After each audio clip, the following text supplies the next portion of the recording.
So what we want to do is have conversations in the community, maybe with people that we don't normally have. I think having conversations is a good thing. You get to learn about different people and people that you don't always come in contact. And the idea is, like as we communicate and talk to different people and, people who might not be in our normal peer groups or whatever, then we make this a good community and a better community. I think everyone who lives here, is important. And, we need to make sure that, anyone who's in our community feels welcome and that we're doing the best we can to, make it a better place for them. So we got Kris here. Why don't you tell me a little bit about yourself, Kris? I'm Kris Fry, and I'm in the recovery community here in Wenatchee. For those of you that don't know, addiction is a family disease, and I've been part of AA meetings and NA meetings my whole life. My mother, she would take me to them as I was a child, and, of course I didn't really know what was going on, and none of it really resonated with me at first, and it took me a long time to come to terms with the fact that I was an addict. I've tried for a long time to just pretend or convince myself that I was in control of what I was doing, and through talking with my sponsor and other people in the recovery community inside and outside of my support group, I've realized that I definitely was out of control. There's things that I did that I would have never done if I was not using or searching to use drugs or selling drugs. I think that what really happened was, I'm from the poverty side of the community, and for a while selling drugs is what put food in my stomach and gave me a roof at night. For me, making this change was difficult. I told myself when my child was born that I was going to get it together, and that just didn't happen for me. And it's taken some persistence and diligence and dedication. There's hard days and there's easy days, but I know that the easy days are the more important days that I make it to a meeting or that I reach out to somebody and share, because it's easy to reach out when you're hurting and need help, but when you think you got it going on and it's all together, it's a lot harder to ask for help. So like in your case, like poverty was, like you're saying, probably a big causation of, like drug addiction and drugs in your life. Do you think there's things like that? Do you have any ideas of things that we could do to maybe eliminate poverty or get people out of poverty, or, to try to, are there programs out there or jobs, or I don't know if you have ideas? I know that poverty definitely is a problem in the entire community. I would say that if you see somebody struggling that, without knowing their background and what's going on with them, that giving them money is not a good solution. It may help them in the short run, but the help that you're giving them could be kind of negative if you don't know what they're doing. For me, I would rather talk to somebody and see what they need. If they are trying to find a place to go, there's shelters around town where they can, be until they find a job that they will not charge them right away, or they'll work with them and give them a discounted rate. When I see homeless people, I like to go buy them food and give them the food directly. I'll even ask them what they want, go specifically over to somewhere. It'll usually be somewhere close to where they're located. I think that if we work as a community to let these people know that hope's not entirely lost and that there are people that care about them, whether they know them or not, that we can affect the entire community and increase the knowledge and awareness, because part of the problem is being aware there's a problem. A lot of people don't know there's a problem. I was unaware I had a problem for 8 to 10 years. What are things that have worked for you, like programs or groups, you had issues before, and now like like you're working your way through those, and I don't know exactly where you're at, like in your stages and everything, but obviously you had some issues before, and you've got clean. Like, what are things that have worked for you? Maybe like resources that like another person who could be in your same position, or like a family member could refer someone to. So I am an attendee of NA meetings and NA events. I don't say I have clean time. I say that I'm in recovery. The way that it started out was, at least this time, when I actually did it for me, because before I was trying to do it for other people, and that never was enough. Trying to please other people or make them, content with what I was doing. I had talked to my sponsor that I have now. He reached out to me around Christmas time. We had went to the mall and took the kids to go and see Santa. And he saw some pictures, and he knows my mom from the program, and he reached out to me and asked me how I was doing, and I told him the honest truth. I said, I'm doing bad, man. I said, I'm up, I'm down, I'm left, I'm right, and sometimes I'm diagonal. I really don't have nothing together. And from that, he said, what are you willing to do about it? And that's where a lot of this comes from. The biggest things in a program that we need are honesty, open-mindedness, and willingness.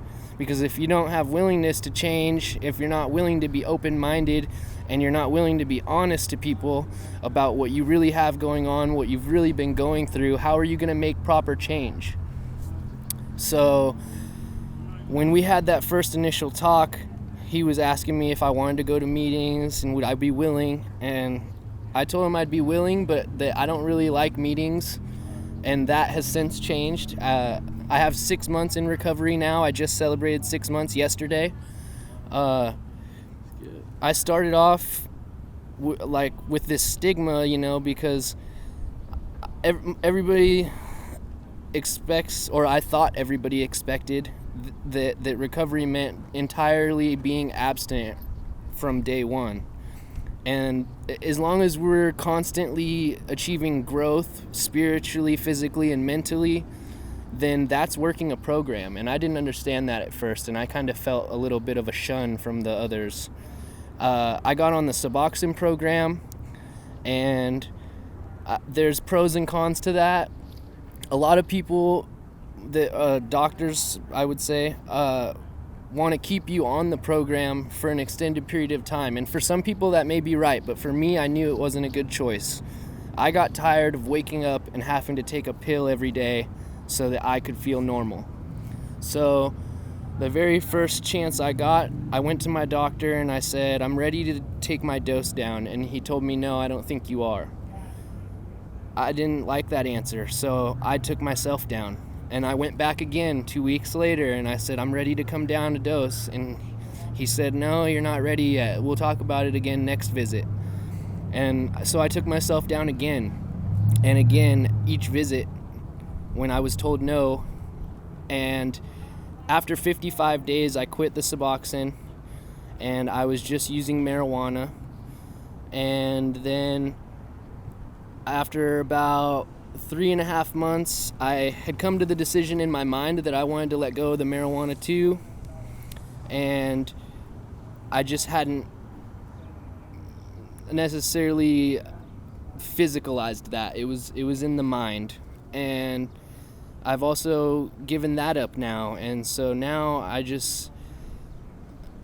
continue to try to grow. I told my sponsor in the very beginning, the steps is where I believe I'll get the most help. The meetings, I didn't think were so helpful, but the more that I've attended, the more that I go. He suggested I make 8 meetings every month, and I can honestly say that on my own, I've decided and made it to more than 8 meetings a month. And that is something that, for me, it really showed my willingness, because I had originally said, nah, I don't want to do that, For me, I told him I want to work the steps, because I think the steps is where I'm really going to get to dig through that garbage and and figure out what the real problem is, because I know I have a drug problem, but the question was, why do I have a drug problem? Was it because I was trying to fit in, or because I was trying to impress somebody? Like, I remember I did meth for the first time, and I was doing that to try to interact with a girl that I thought that she thought that would be cool. And it was one of the worst decisions of my life. I did meth for, I think about a year and a half, 2 years. And then one night I bumped into heroin, and that turned into 8 years, 9 years of just constantly using and lying and manipulating to get my way, to get to the next sack or to the next sale or whatever it was. And I worked in Las Vegas doing some excavation, and so the steps to me is like, I'm the ground, and doing the step work is excavating all that sludge, and now I'm using my new knowledge that I've gained to put in some good soil, and I'm letting some new stuff take roots, and a beautiful tree is growing. And I've completed 3 steps in the last 6 months. I'm just about to start my 4th step, and I honestly, sometimes I feel like I should be going even stronger, but my higher power allows me to be grateful for where I'm at and for where I've been. So I don't get caught up in trying to get to a certain point by a certain amount of time. I just try to make sure that whatever I'm getting is quality. Tell me about, like, how did you get into, like, drugs? Like, what was the first time using, like, where did you make that transition to, like, maybe the harder drug? Was that the meth, or was that? Yeah, meth came first. Okay, so it was the meth. Okay. Yeah. So as a teenager, I started smoking weed with my younger sister, and then after that, I kind of stopped smoking weed for a while because I had gotten on probation, and of course I didn't want to go to jail, so I didn't want to fail UAs, so I was just drinking for a while. And I never really got into any big trouble or anything, so that didn't seem like a big deal to me. But then my mom had relapsed, and we lived in a house together, and there were 2 other addicts living there, and one of my friends living there, and there was, all the adult drugs are going on in the back, and then all of us younger kids were just drinking and smoking weed up front. And that was 9 months that went by real quick. And my mom came to me and said, I can't do it anymore. I've got to go. I paid rent. You guys have 30 days to figure it out. You can either pay rent or you can pack your shit and find somewhere to go. Sorry about that. I don't know if that's you're good. okay. You say whatever you want. All right. So we worked together, and we paid rent for a month. And I talked to one of my friends, and I asked him, I said, hey, I don't have any money. I'm hungry, and I need to pay some bills. What can you do to help me? I need something that I can sell so that I can maintain. And he told me no 3 times. And after about 2.5 weeks, I think that my story was finally getting to him enough where he was like, all right, I'll help you out. I sold meth for 19 months before I made the stupid decision to do it. And that really got me, because I was just as addicted to selling the drugs as I was to doing them. After I had been done with the meth and found heroin, it was literally the first thing that I came to mind with was, wow, this is what I've been searching for. This is gonna solve my problems. And I quickly learned that that wasn't true. It was creating problems for me. And then there was the first time that I didn't have the drug available to me when I needed it. And I literally, physically, and mentally became sick, and the withdrawals took on, and the only thing I could do was focus on trying to get more so that it would stop. And as much as I wanted to be done with it entirely, it seemed like the only solution was to keep doing more.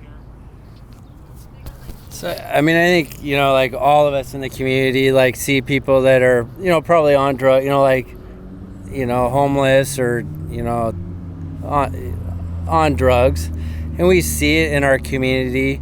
So I see, and there's definitely a negative we give off a negative vibe to them, I'm sure. And it's probably not the right thing to do.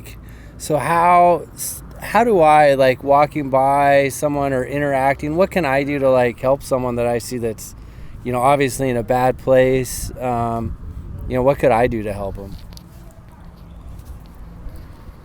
I believe the firefighters, they've won this answer. They say in rescuing, you got to remember not to become the victim. So first things first is, if somebody wants help, you got to ask them what they're going to do. What are they willing to do? Because you can't put yourself out there for somebody that's not going to take the help and do something with it. Because what are you really doing then? You're giving hope, or giving help, I should say, to somebody that isn't really valuing the help. I love my sister to death, but she is struggling still, and it's hard. I have guilt that comes along with it, because she does a lot of the same song and dance kind of thing, like, oh, I'm ready to get help, and then just uses us for whatever she can. Steals from my mom, or cleans our house out of food because she hasn't been eating lately, and so now it's whatever little bit we have, she just runs through it.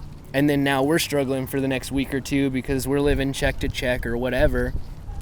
I think that giving them solutions like, the homeless shelter, I think Sage Hill does one, and then there's one over here, the Hospitality House for Men. The YWCA is a great place. They're taking people too. It's usually just women there. Sometimes they'll allow children.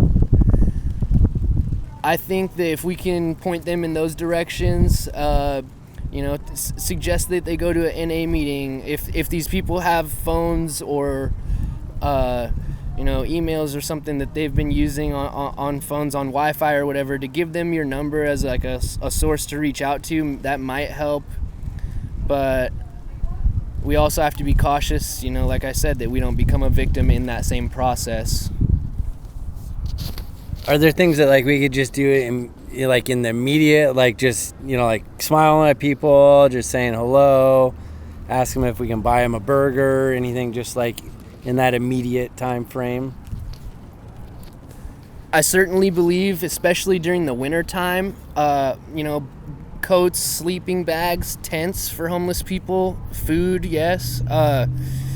There's also the Lighthouse Ministries. They give out, I don't know if it's 2 or 3 meals a day, but they have free meals down there for people. And so informing them about these things would definitely help, as long as they know where to go, So they've got to be responsible too. They can't just expect us to drag them around and one day they're going to get it together, because nobody dragged me around, and I'm not saying that I have it all together by any means. I'm still a student, and even though I'm a student, I believe I have a lot to offer, just because of how hungry I am to maintain this change and to keep changing. Like, I'm very, very, very far into the beginning, I've got a long road to travel, and I hope that on that way I can help save people along the way, whether it just be by passing on knowledge or giving hope or, a shirt, whatever it may be.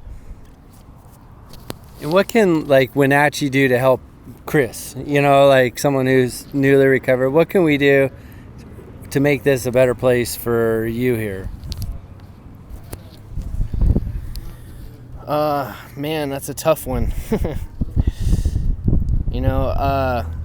One thing that I've learned is a grateful addict doesn't relapse. And, for me, for a long time I forgot that I even had dreams. I have a dream car and things I'd like to do to my house, or a dream vacation I'd love to take, or something I'd love to do for my mom that she hopefully either was unable to achieve for herself that I could help her achieve, or just just something that I could achieve that she had thought maybe that I once would have achieved and gave up on.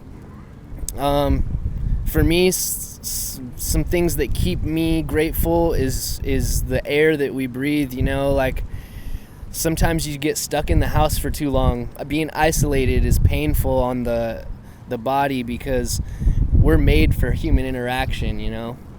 And I remember during this the COVID thing, that first time that I really got out of the house again, I was just like, wow, the air out here is just so much fresher, you know, and that put a smile on my face.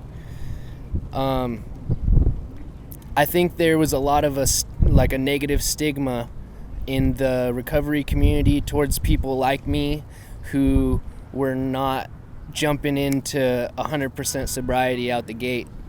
And if we can, you know, remember that we can kind of be bullies when we're joking around, even though we say we're just joking around, that, you know, it's just like talking about somebody's weight to talk about their recovery. It's none of your business, you know.